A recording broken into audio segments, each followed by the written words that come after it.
ಡೀಸೆಲ್ಗೆ ಮುಗಿದ್ದ ರೈತರು. ಬಂಕ್ ಖಾಲಿ. ಗದಗ ಜಿಲ್ಲೆ ಲಕ್ಷ್ಮೇಶ್ವರದಲ್ಲಿ ಭಾನುವಾರ ಅನ್ನದಾತರು ಡೀಸೆಲ್ಗಾಗಿ ಖರೀದಿಸಲು ಮುಗಿಬಿದ್ದಿದ್ದರು. ಸದ್ಯ ಮಳೆಯಾಗುತ್ತಿದ್ದು ಮುಂಗಾರು ಬಿತ್ತನೆಗೆ ರೈತರು ಟ್ರ್ಯಾಕ್ಟರ್ಗಳಿಂದ ಹೊಲ ಹರಗುತ್ತಿದ್ದಾರೆ.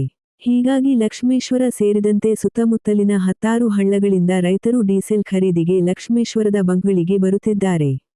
ಇದರಿಂದಾಗಿ ಡೀಸೆಲ್ ಹೆಚ್ಚು ಖರ್ಚಾಗುತ್ತಿದೆ. ಭಾನುವಾರ ಮಾನ್ವಿ ಪೆಟ್ರೋಲ್ ಬಂಕ್ನಲ್ಲಿ ಸರದಿ ಪ್ರಕಾರ ಡೀಸೆಲ್ ವಿತರಿಸಲಾಯಿತು.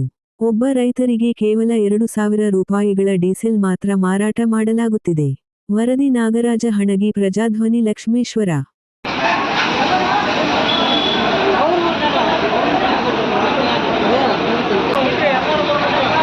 ಬಂದವು ಎಲ್ಲ ಕಡೆ ಬಂದವು.